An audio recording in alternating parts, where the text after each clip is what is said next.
जब भी हम सब घर की कंस्ट्रक्शन करवाते हैं एक जगह जरूर फंसते हैं सब कि घर में वाइट सीमेंट करवाएं, पुट्टी करवाएं या प्राइमर करवाएं। अगर तीनों करवाने हैं तो सही बात है कि गलत बात है, अगर करवाने तो सही तरीका क्या है। अगर इसमें बेवकूफ़ी या गलती कर दोगे तो घर में क्रैक भी रहेंगे और पपड़ी भी बनेगी और आपको दिक्कत रहने वाली है, क्योंकि सही जगह सही चीज़ नहीं लगे तो पैसे भी वेस्ट होते हैं। तो आज की वीडियो में ये सारी चीज़ें क्लियर कर दूंगा कि पहले वाइट सीमेंट करना है, कैसे करना है, पुट्टी करनी है, कैसे करनी है, पेंट प्राइमर कौन सा करना है, कहाँ क्या करना है, सारी डिटेल मिलने वाली है।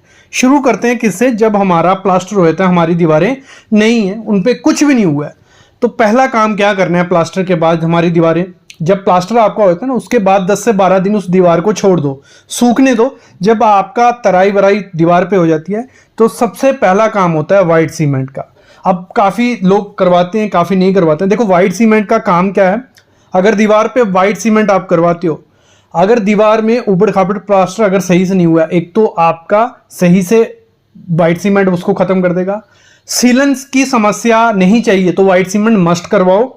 और आपके वो आप देख रहे हो एफ्लोरेंस जो रहती है दीवारों पे, वाइट वाइट सफ़ेद सा आ जाता है नमके जैसा, वो जहाँ सीलन है, तो मेरे ख्याल में अगर आप चाहते हो कि दीवारों की लाइफ डबल रहे और देखने में भी सुंदर रहे तो वाइट सीमेंट की पुताई करवा देनी होती है। वाइट सीमेंट की करवानी कैसे होती है, कुछ नहीं करना है, वाइट सीमेंट को पानी के साथ मिक्स किया जाता है और ब्रश की हेल्प से आप मार दो, कोई दिक्कत नहीं है। जो भी छोटे छोटे पोर्स होंगे सब कुछ होगा वो फिल हो जाएगा जब आप ये काम कर दोगे। एक तो जब आप वाइट सीमेंट करते हो जो प्लास्टर होता है उसको ताकत मिलती है, आपके प्लास्टर में इतनी जल्दी क्रैक्स नहीं आते हैं, डैम्पनेस भी नहीं आती है। तो ये सबसे पहला काम होता है जब भी आपको क्या करना है, वाइट सीमेंट मरवाना है। और ये मैं आपको क्लियर कर दूं, देखो वाइट सीमेंट ये नहीं है कि मस्ट करवाना, ऑप्शनल होता है, लेकिन मैं रिकमेंड करता हूं अगर स्ट्रांग चाहिए।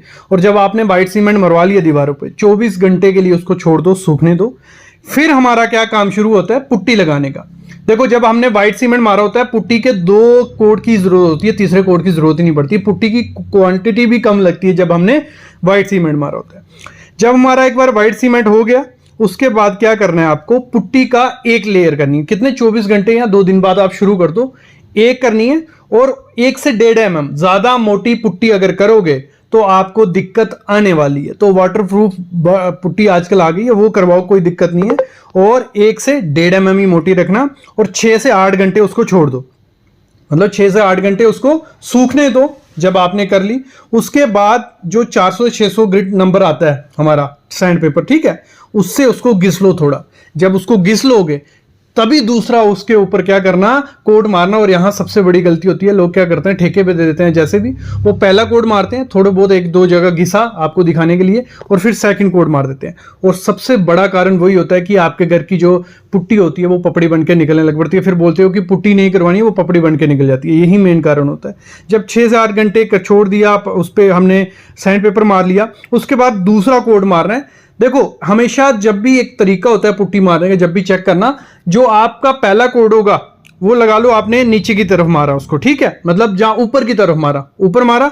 दूसरा कोड जो होगा उसके क्रॉस में आपको मारना है, मतलब इधर से लेफ्ट से राइट मारना, पहला ऊपर मार लो, दूसरा लेफ्ट से राइट, तो वो सही तरीके से होता है। जब ये हो जाएगा उसको 8 से 10 घंटे छोड़ दो, आपकी दीवार एकदम क्या हो जाएगी, साफ सुथरी हो जाएगी। देखो ये हो गया।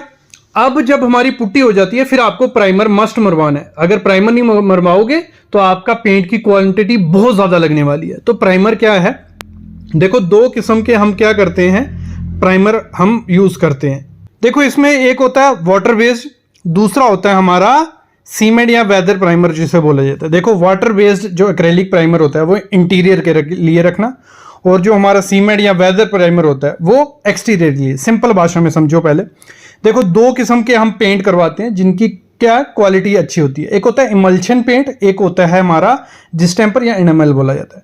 इमल्शन पेंट हो गया एक, लगा लो बढ़िया क्वालिटी का जो वॉशेबल भी होगा, परफेक्ट। अगर अच्छा क्वालिटी का करवाना है तो वो है हमारा इमल्शन पेंट।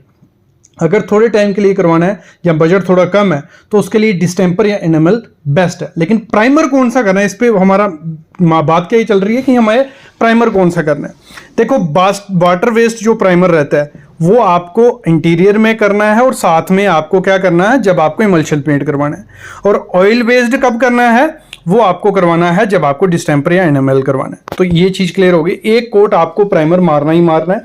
अगर प्राइमर में कोई कंफ्यूजन है कमेंट करना, मैं अलग से वीडियो ले आऊंगा, क्योंकि बहुत तरीके से आपको बताया कि शायद पिक ना हुआ हो।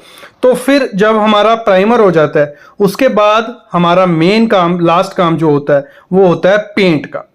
तो पेंट में हमारा 2 कोट हमें पेंट के मारने। कोई भी आपको, जैसे मैंने पहले बताया, इमल्शन करवाना, इमल्शन करवा सकते हो। अच्छी क्वालिटी कौन सी होगी? इमल्शन। फिर हमारा डिस्टेंपर हो गया, फिर हमारा लग्जरी फिनिश वाला हो गया। देखो पेंट की, जैसे मैंने पहले बताया, कंफ्यूजन होनी होगी। पहले ये समझ लो इमल्शन पेंट और डिस्टेंपर में क्या डिफरेंस है। इमल्शन पेंट हो गया एक अच्छी क्वालिटी का, वाटर बेस्ड रहता है ये, जिसमें हाई वॉशेबल ये रहता है, लॉन्ग लास्टिंग ये रहता है, मतलब इतनी जल्दी फेड नहीं होता है। बस थोड़ा महंगा आता है, लगा लो 250 से 600 रुपया पर लीटर के हिसाब से शुरू होता है। मतलब शुरू ही 250 से होता है। जो डिस्टेंपर होता है 50 से 80 रुपये लीटर के हिसाब से हो जाता है। ये मैं रिकमेंड नहीं करता हूँ अपने घर, आपको अपने घर में डिस्टेंपर करवाना चाहिए। आपको इमल्शन ही करवाना है, तो उससे थोड़ी फिनिश जो आती है, थोड़ी स्मूथ रिच मैट फिनिश आपको देखने को मिलती है।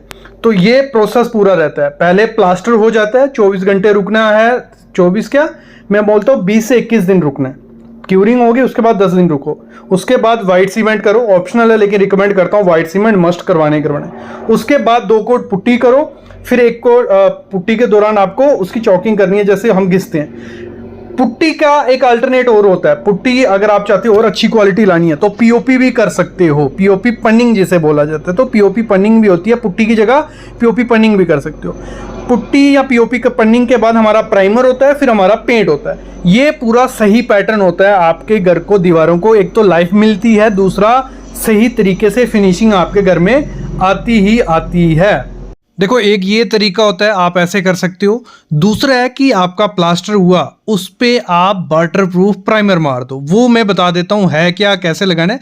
ज़रूरी नहीं है इसी कंपनी का लगाओ, बर्जर का ही, बाकी कंपनीज के भी आते हैं, लेकिन ये बेस्ट रहता है कि आप प्लास्टर के बाद डायरेक्ट ये वाटरप्रूफ प्राइमर मारो और उसके ऊपर पेंट कर दोगे, तब भी सीलन नहीं आती है। कुछ नहीं होने वाला है। इंडिया में weather condition day by day worse होती जा रही है, और अगर आप सेम पुट्टी प्राइमर पेंट करवाते रहे तो आपके घर में भी ऐसा कुछ होने वाला है। क्योंकि होता क्या है, जब हम नया घर अपना बनवाते हैं तो जो दीवारें होती हैं उनमें नमी होती है, और जब नमी जो अंदर होती है उसको ना पुट्टी रोक पाती है, ना नॉर्मल पेंट रोक पाएगा, और जो नमी होती है वो बाहर आ जाती है, वो ऐसे दाग दिखने लग पड़ते हैं, ऐसी पपड़ी बनने लग पड़ती है। तो ये दिक्कत आपको आने वाली है अगर आपको ये चीज नहीं पता होगी। आप एक बार डैम स्टॉप एडवांस लगा दोगे, मतलब आपकी दीवारें पे एक पूरा एक मतलब लेयर सी बन जाती है। वो लेयर काम क्या करती है, जो भी बारिश हो रही है, ह्यूमिडिटी है, आपकी दीवारें खराब नहीं होने वाली है। तो करना क्या है, आपको जब भी पेंट करवाना है अपने घर में, सिर्फ पुट्टी प्राइमर पेंट नहीं करवाना है, उससे पहले आपको करवाना है डैम स्टॉप एडवांस आता है। देखो इसका सिंपल फंडा क्या है, जब हम डैम स्टॉप एडवांस लगाते हैं ना, तो एक लेयर सी बन जाती है हमारी दीवार पर। जैसे मैं इसको लगाया था, तो अभी मैं इसको टच कर रहा हूं, तो एक प्लास्टिक की लेयर जैसी नहीं होती है, मतलब पूरी एक प्रॉपर सी लेयर बना देगा। तो बाहर जो भी होगी, कोई भी नमी होगी, बारिश होगी, ह्यूमिडिटी होगी, कुछ नहीं होने वाला दीवारों को। दीवारें बिल्कुल साफ और ड्राई रहेंगी आपकी। और बेस्ट चीज है, जैसे हमारे घर में नॉर्मल क्या होता है, थोड़े टाइम बाद स्मेल आने लग पड़ती है, क्योंकि मॉइस्चर अंदर पहुंच गया होगा। आपके पेंट दीवारें बिल्कुल साफ भी दिखेंगी, लेकिन आपको स्मेल आएगी, उस पर येलो येलो सी फंगस तक आ जाती है, पपड़ी भी बनने लग पड़ती है। लेकिन इससे ये हमें सबसे बेस्ट रिलीफ मिलती है जब हम इसको लगा देते हैं। ना कुछ हमें दिक्कत आती है पपड़ी की, ना फंगस की। आपको इसको मार्केट से लाना है, आपको छोटी पैकेजिंग मिल जाएगी, बड़ी पैकेजिंग जितनी आपको रिक्वायर्ड होगी वो पैकेजिंग लाई। कुछ इसको एक गलती मत कर देना, इसमें पानी कुछ नहीं मिलाना है। जैसे मार्केट से लाई बकेट, खोली और डायरेक्ट आप इसको अप्लाई कर सकते हो। भले आप इसको ब्रश से लगाओ, भले रोलर से लगाओ। ये रोलर से ये है कि थोड़ा जल्दी हो जाएगा काम, और इसका कवरेज एरिया बहुत है, मतलब बहुत अच्छा है कवरेज है। 45 से 55 स्क्वायर फुट ये कवर कर लेता है, बहुत अच्छी चीज ये है। और साथ ही साथ जब आप इसको अप्लाई करते हो, मतलब जैसे आपकी नई दीवार है, ठीक है, प्लास्टर हो गया, तो पहले उसको थोड़ा जो उस पर डस्ट होगी, जहां थोड़े पार्टिकल होंगे, उसको हटा लेना। दूसरा, इसको डायरेक्ट अप्लाई कर देना। जैसे आप अप्लाई करोगे, जो प्लास्टर वाली दीवार होगी इसको एब्जॉर्ब कर लेगी अंदर। जैसे ही अंदर पहुंच गए, छोटे छोटे पोर्स होंगे, उनको फिल कर दिया। फिर कभी भी बाहर से जो ह्यूमिडिटी होती है, बारिश होगी, कुछ भी होगा, वो अंदर नहीं आने देगा। तो मेरे ख्याल में आइडिया लग गया होगा कि कौन सी चीज़ कब करनी है क्या नहीं। तो इस पे और पेंट पे और वीडियो चाहिए तो ज़रूर ले आऊँगा, क्योंकि काफ़ी कंफ्यूजिंग काम रहता है पेंटिंग। पेंट काफ़ी किस्म के आते हैं, काफ़ी कंपनीज़ भी हैं, और कैसे कौन सा ब्रांड यूज़ करना है, कौन सा पेंट अच्छा है, ये सब चीज़ें वीडियो बना चुका हूँ, फिर से बना लेंगे आपके लिए। तो अब लगभग आइडिया आपको लग गया होगा। अगर आप चाहते हो कि लाइफ अच्छी रहे, दीवारों की क्रैक वगैरह नहीं आए और फिनिशिंग अच्छी आए, तो ये प्रोसेस अपनाइए। ठीक है, अगर नहीं समझ आया, डिस्क्रिप्शन में डिटेल है, आप कंसल्टेशन ले सकते हो, पूरी डिटेल उसमें भी आपको मिल जाएंगी। Thank you guys.